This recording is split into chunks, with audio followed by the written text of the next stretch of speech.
ኪራዬ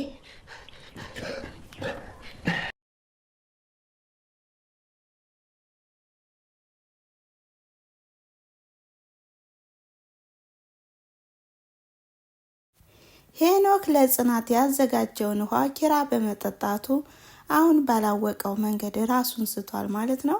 ሰላም ጤና ይስጥልን ውድና የተከበራችሁ የአስማረች ዩቲዩብ ተከታታዮች እንዴት ናችሁ? እኔ ደህና ነኝ እግዚአብሔር ይመስገን። ዛሬም በአዲስ ቪዲዮ መጥቻለሁ ማለት ነው። ይህም በጽናት በክፍል 56 በባለፈው ያየነውና የተመለከትነውም ሄኖክ ከጓደኛው ጋር ሲመክርና እንግዲህ አንዳንድ ነገሮችን እንዲያቀብለውም ሲመክር ነበርና ዛሬስ ምን ተፈጠረ ምን ተከሰተ የሚለውን የምናይና የምንመለከት ይሆናል ማለት ነው። ታዲያ ዛሬ ሀሴት ወደ ኪራ ክፍል በመሄድም ኪራን ልታዋራው ስትፈልግም ኪራ ልብስ እየቀየረ ነበር ያገኘችው። ከዛም እሷም ደንግጣ ስለነበር ተረጋጊ እንጂ በማለትም ልብሱን በአስቸኳይ ይለብስና ከዛ ሀሴትንም ይጠይቃታል። ምን ነው ስፖርት መስራት አቆምሽ ወይ? በሰላም ነው ወይ?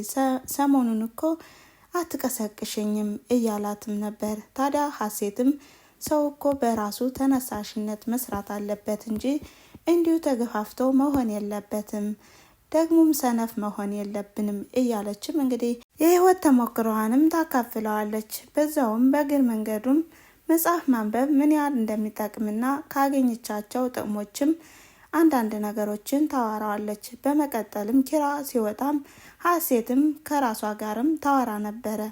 እሷ ግን ያው ከኪራ ጋር ፍቅር እንደያዛትና ምን እየሆንኩ ነው? እንዴት ነው ከኪራ ጋር ሲሆን ብዙ አወራለሁ፣ ወዴት እየሄድኩ ነው? በማለትም በመቀጠልም ወደ ክችን በመሄድም ጽናትን ታገኛታለች። ጽናትንም ትጠይቃታለች።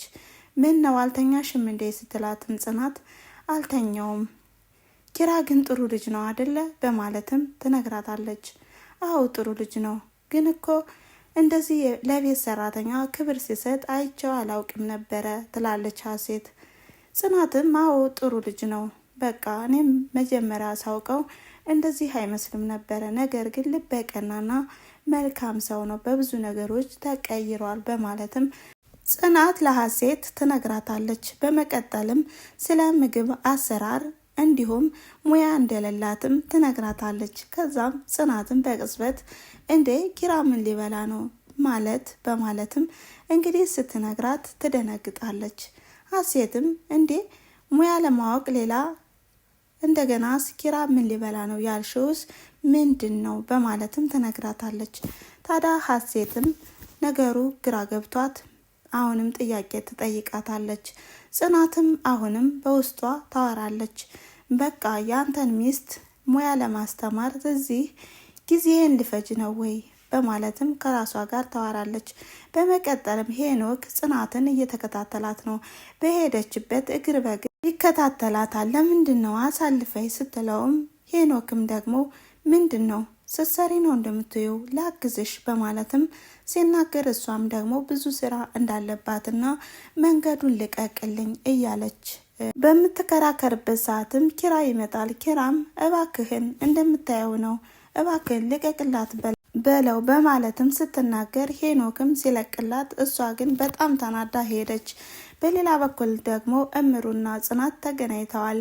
ጽናት ሄኖክ እንዳስቸገራትና ስራ ላሰራት በማለቱም ይሄንን እየተናገረች ሳለ አንድ ቀን ግን እኔ በቃ በመጥበሻ ነው እራሱን የምለው በማለትም ለምሩ ስትነግራት አንድ ቀንማ ታደርጊዋለሽ፣ ኮርስ እኮ በእኔ ባል ወስደሻል በማለትም እንግዲህ የቀድሞውን በክፍል 1 ናሆም እንደዚህ ሲያስቸግራት በመጥበሻ ያለችውን እያስታወሱ እምሩ ትስቃለች። ጽናትም በጣም ትናደራለች።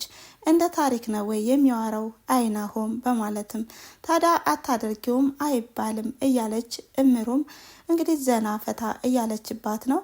በሌላ በኩል ደግሞ ሀሴትና ኪራ ቁማር እየተጫወቱ ነው። ይሄም ደጋግማ ስላሸነፈችው እንደዚህ ነሽ ወይ በማለትም ይነግራታል። እሷም ከአባቷ ጋር እንደምትጫወትና ጥሩ ጊዜ እንደሚያሳልፉም ትነግረዋለች። ታዲያ በዛው በመቀጠልም ወደ ውጭ በመውጣትም ወክ እያደረጉ ንፋስ እየወሰዱም አሁንም ሀሴትም ትጠይቀዋለች። ለምንድን ነው ወንድምና እህት የሌለህ አንተ ብቻ ለመሆን ትለዋለች። እናትስ ለምን አልወለደችም ስትልም ኪራም በጸበሉ በሐኪም ቤት ሄዳም ተመርምራም መውለድ እንዳልቻለች ይነግራታል። ከዛም ሀሴትም ያው አንዱ ይባረክልኝ ብለው ነዋ በማለትም ለነገሩ አንተም የተባረክነህ በማለት ታሞጋግሰዋለች፣ ታደናንቀዋለች። አዎ እንደዚህ ነው፣ አንተ ቁመናለህ፣ መልካም ነህ፣ እንደገናም ደስ የሚል ነገር ሴቶች የሚወዱ አይነት ነህ እያለችም ሀሴት ኪራን ታሞጋግሰዋለች። አሁንስ ያ ሴቶች የሚዘፍኑለት አይነት ወንድ ሆንኩኝ በማለትም አሁንም እየሳቅና እየተጫወተ ከሀሴት ጋር ጥሩ ጊዜ ያሳልፋሉ። በሌላ በኩል ደግሞ ጽናት ከደረጃ ላይ ኩርትም ብላ በመቀመጥም ታስባለች። የፈራሁት ነገር ደረሰ ማለት ነው እያለችም ይህም ሀሴትና ኪራ ወጥተውም ስለቀሩ ተሎም ስላልተመለሱ ታዲያ ወደ ራሷም ስትመለስ ይሄን ነበር እኮ የምፈልገው፣ ምን እየሆንሽ ነው ጽናት እያለችም ከራሷ ጋር ታወራለች። ታዲያ እንደዛ እያሰበችና እየተከዘች ባለችበት ሄኖክ ያስደነግጣታል። አንተ ምን አይነት ሰው ነህ? ምን ሆነ ነው የምታስደነግጠኝ? እያለችም ጭቅጭቃቸውንም ይቀጥላሉ። እናም ካንተ ጋር አልከራከርም በማለትም ጥለው ተነስታ ትሄዳለች። በሌላ በኩል ደግሞ እምሩና ናሆም አሁን ላይ በፍቅር ስላሉ ናሆሜ እምሩን አዝሎም ወክ እያደረጉ ነው። ደስ የሚል ፍቅር እያሳለፉ ነው። ታዲያ ደስ የሚልና የሚያስቀና ፍቅር ላይ ናቸው። በሌላ በኩል ደግሞ ሄኖክ ከጓደኛው ጋር የመከረውን ምክር አሁንም እንግዲህ ቅመሙንም ለመቀመም ወደ ክችን በማምራትም ጽናትን ያገኛታል። ጽናትም ውሃ ለመጠጣት ውሃዋን ቀርታ ቀና ስትል ነበረ ከፊቷ ያገኘችው።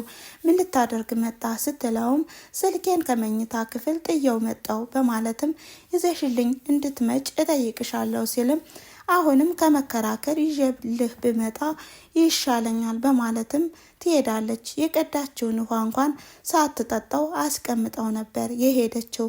ታዲያ ሄኖክ አጋጣሚውን በመጠቀምም ከቀዳችው ውሃ ላይ አሁንም ጓደኛው በሰጠው መድኃኒት እንግዲህ ይቀምመዋል ማለት ነው። ሲመለስም ጽናት በጣም ትናደድበታለች። ውሃውንም ሳትጠጣው እንደዛው እንደተቀመጠ ኪራ ይመጣል። ምንድነው ስጠራሽም አትሰሚ በማለትም ያናግራታል። ጽናትም አልሰማውህም ነበር በማለትም ምን ፈልገ ነበር ስትለውም ውሃ እንድታመጭልኝ ፈልጌ ነበር አሁን መጣው በማለትም ይናገራል። ጽናትም ሂድ አመጣልሃለሁ ስትለውም ከዛ ከብርጭቆ የተቀዳውን ውሃ በመመልከትም ይሄ ውሃ የማን ነው ልጠጣው በማለትም የኔ ነው ልጠጣው ነው ስትልም እሱ ግን እንደሚጠጣውና መጠጣት እንደሚፈልግም ይነግራታል። ከዛም ኧረ ጥምህን አያረካልህም ብትለውም እንኳን ይሄ አጉል አባባል ነው በማለትም አንስቶ ጭልጥ አድርጎ ይጠጣዋል ውሃውን። በመቀጠልም ወደ ሳሎን በመሄድም ራሴን አዞረኝ ብሎም አሁንም ጽናት በማለት ራሱን ስቶ ይወድቃል። ሲትሄድም ጽናት ኪራ ወድቋል፣ ራሱን ስቷል፣ ምንድነው የተፈጠረው በማለትም ውሃ ይዛ መታ እርጭት ስታደርገው ትንሽ የነቃ ይመስልና እንደገና ራሴን አሞኛል ወደ መኝታ ክፍል ውሰጂኝ ጽናት በማለትም ይነግራታል። ጽናትም እንደዚህ አሞህ እንዴት ልወስድህ እችላለሁ ስትልም እሱም እንግዲህ በጣም አሞ ስለነበር ተኝቷል። በመቀጠልም ለናሆሜ ትደውላለች። ደውላም ኪራ እንዳመመውና መምጣት እንዳለባቸውም ትናገራለች። ሲቀጥልም ኪራ ከእንቅልፉ ሲነቃም ምንድነው እስካሁን የተኛሁት በማለት አሁንም እንደምወጣ እየነገርኩሽ ጭራሽ አልብሰሽ ተኝቻለሁ በማለት ለጽናት ይነግራታል። ጽናትም እዚህ በኋላ እንዳቀሰቅሽኝ አላውቅልሽም ብለኝ እኮ ነው ስትልም ኪራም የሆነውና የተፈጠረውን ባለማስተዋሱ ምን ሁኜ ነው እንዴት ሁኜ በማለትም ራሱን ይጠይቃል። በመቀጠልም ጽናትም አሁንም ደህና ነበርክ እኮ ምን ተፈጥሮ ነው በዚህ ሰዓት እንደዚህ ሆንከው በማለትም ተጠይቀዋለች። በሌላ በኩል ደግሞ ኪራም አሁንም ይጨነቃል፣ ያስባል። ምን ነው ማበዴ ነው እንዴ እያለም ራሱን ያዳምጣል። በመቀጠልም ሀሴትና ኪራ ደረጃ ላይም ሆነው ጭቅጭቃቸውን ጀምረዋል። በጭቅጭቃቸው መሀል ግን ጽናትን እንዳፈቀራትና ከጽናት ጋር እንድታግባብኝ እፈልጋለሁ በማለትም ሀሴትን ይጠይቃታል። ሀሴትም ችግሩ ከብርቱ ሰዎችና ከጠንካራ ሰዎች ህይወት እየገባህ ስለሆነ በማለትም ተናዳም ተነስታ ጥላው ትሄዳለች። በሌላ በኩል ደግሞ ኪራና ሀሴት ከአንድ ክፍል ሆነውም ያወራሉ። በቃ በፍቅር እንደተጎዳህ ነው አይደለ በማለትም ጥያቄ ትጠይቀዋለች። ሲቀጥልም መጽሐፍ ላንብብልህና በማለትም እያነበበችለትና እየደባበሰችውም ሳለ ጽናት ትመጣለች። እራት እኮ ላምጣልሽ በማለት ስትጠይቃቸው ሀሴት መብላት እንደማትፈልግና እንዲሁም ኪራ መብላት እንደማይፈልግ ይነግሯታል። ጽናትም ተናዳ ትወጣለች። እናም የዛሬው ቪዲዮ ያቆመው ከዚህ ላይ ነበረ። ስለተከታተላችሁኝ ከልብ አመሰግናለሁ። ላይክ፣ ሼር፣ ኮሜንት እያደረጋችሁ አበረታቱኝ። ለምታበረታቱኝ ቤተሰብ ደግሞ ከልብ አመሰግናለሁ እያልኩኝ ለዛሬው የነበረን ቪዲዮ ይሄን ይመስል ነበረ። በቀጣይ ኪራና ጽናትስ በምን አይነት ሁኔታ እናገኛቸዋለን የሚለውን ይዤ እመጣለሁ ማለት ነው። መልካም ጊዜ። ቻው ቻው።